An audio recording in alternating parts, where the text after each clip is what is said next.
Okay, it's the first hot day of the year, and boy is it hot. Okay, we're up there clearing food plots on this property.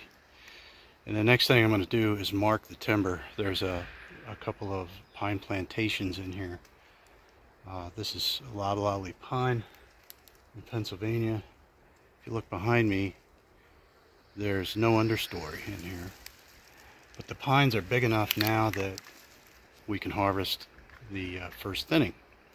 So what I'm going to do is I'm going to mark it down to 30 or 40 basal area, picking nice trees. Now, you see how this tree is pretty clean and also has a nice crown on it. So that's a no-brainer.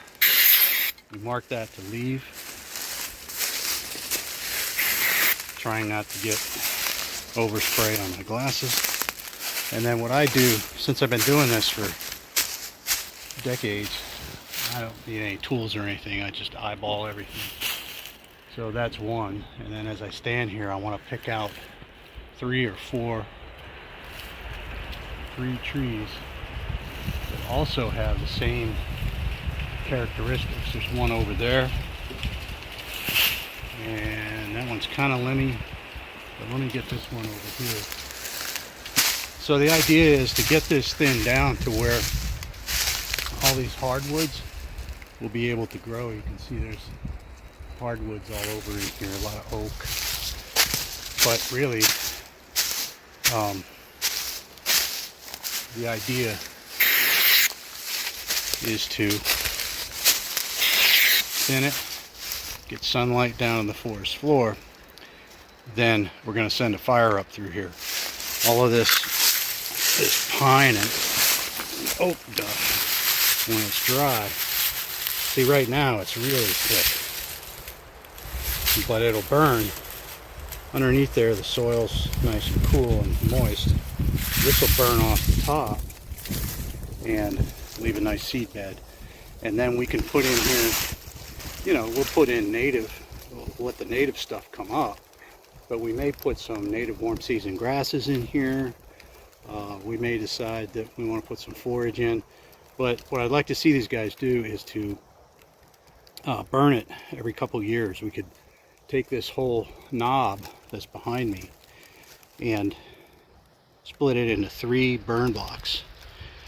Burn one of those blocks every year. That way you're on a 3-year rotation and you can keep this in low cover with lots of browse. Okay, so that's the idea. I got to get marking here. I got to move it. It's getting late in the day, so I already got a tick on my belly. Got to go back. I always forget to get my tick spray out and spray. They always get me in the spring. Alright, I'll check back later. Whenever I come across a native vine on any of these trees, I mark to leave. I've marked a few with poison ivy like this one, and a few with big grapevines in them. So that's your wildlife food for the future. We don't want to kill that. This stand is also full of greenbrier, which will probably explode out of here after burning, after thinning and burning. It'll really take off. Unfortunately, we have some barberry down there. You see all that green? And that's what makes barberry invasive. It'll come in and green up before anything else does and get a jump on the season. But you can see there's, I don't know if you can see that in the sun there. There's greenbrier everywhere and it's all browsed off. But I'd like to get about 10 times as much as what's in here, and that's what's going to happen.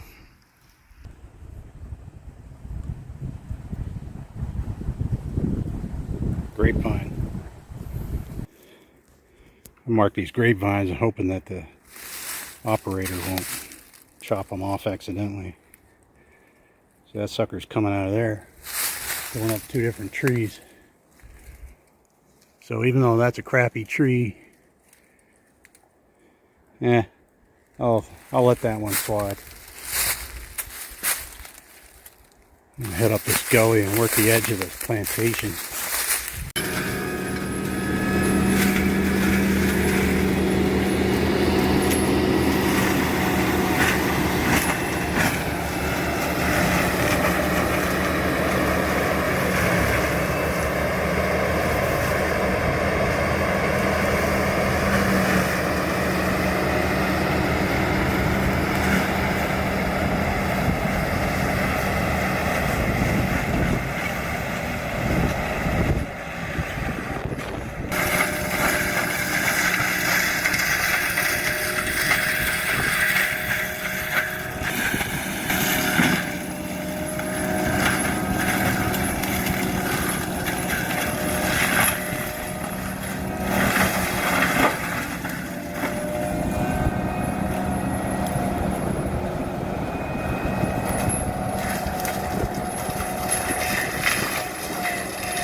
is the best way when you have small trees or an old field. To use a mulcher is the way to go, because you can see that we're keeping all our organic layer on the forest soil, where you saw a minute ago over in the landing where they scraped all the topsoil off. There's just nothing there that will grow a plant. So we're going to have to either forget about that part or bring in compost or something so we can work it into the soil and get it growing something. This is just a mess here, and even though there's trees and blackberries and cover, we got plenty of that. We want to turn this into a food plot because it's the best place to do it. It's pretty level, and we'll get some forage on this. This will open up real nice. The stumps are kind of big, but we can either grind them up. He may grind those, or he may just leave them. There's a stump sprout of that oak. It's actually not a bad oak. Maybe we'll just work around that one. Alright, well, it doesn't take long to open this up and get it ready. Next thing we'll do is go through here and get our soil amendments on, get them tilled in with a heavy-duty tiller, and plant it with forage. You can see that the way to do this is with the forestry mulcher. All of my organic layer is still there.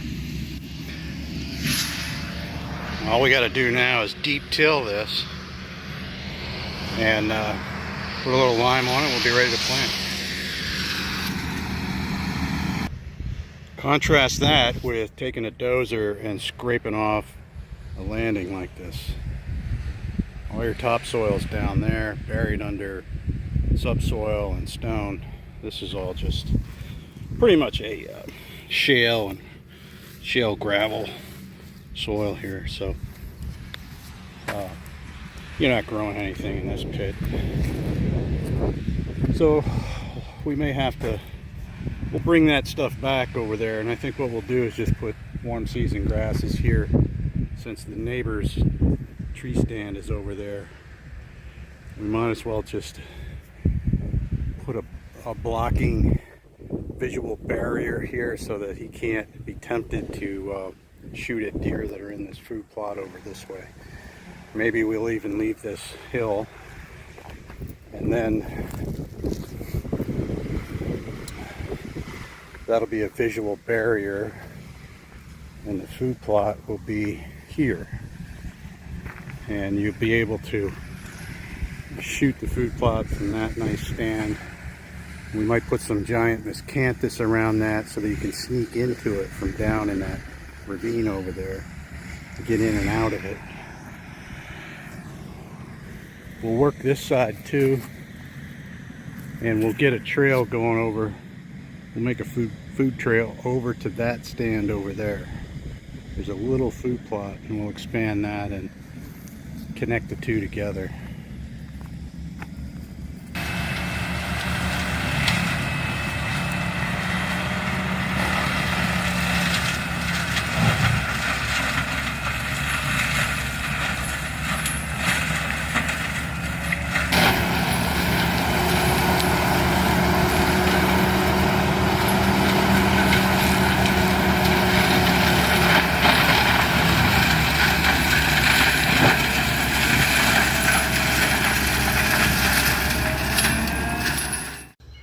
Okay, I had some lime delivered yesterday. There's 23 tons of lime there. The pH in here probably is around 5. So that's enough lime to get spread. And we'll just bring our own spreader down and spread it. But that's by far the cheapest way to buy lime, is to just get a truckload and spread it yourself. But you can't spread it with a cyclone spreader. It won't go through. Ask me how I know that. You have to get a chain spreader. Okay, so what we did, besides the main food plot, which is about a couple acres at this point, Carl's over there spreading out that soil that was pushed off for the landing. We made this little side piece here So we have a connecting trail and a small food plot over here.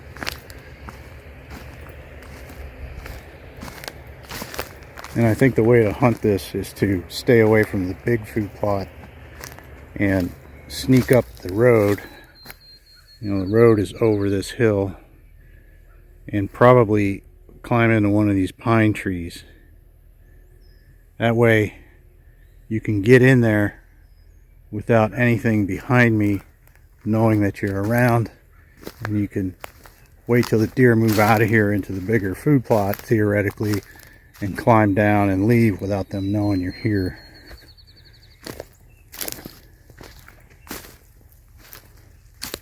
So this turned out pretty good. It's a nice little half-acre food plot.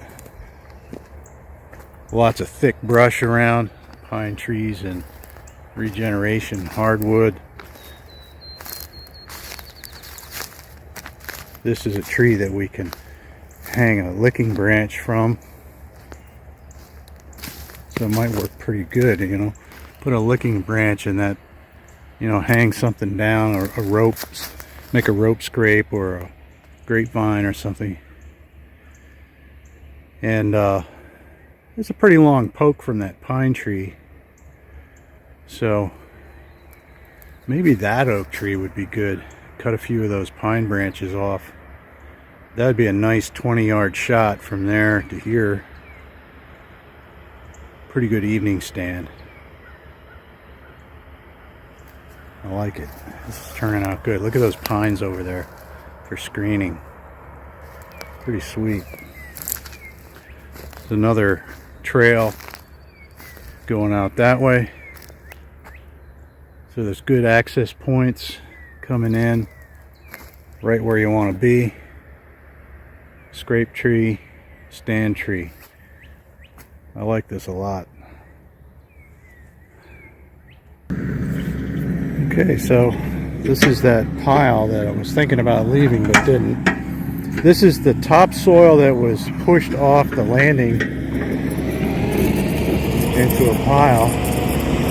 Carl's bringing it back over and covering that subsoil that they scraped off.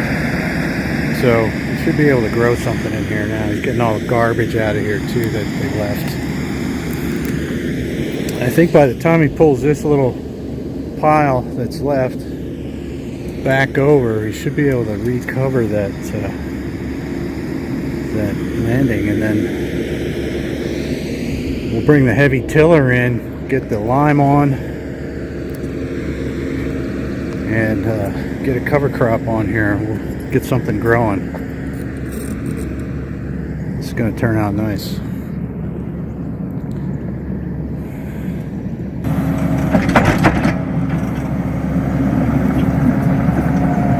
The big C, Carl.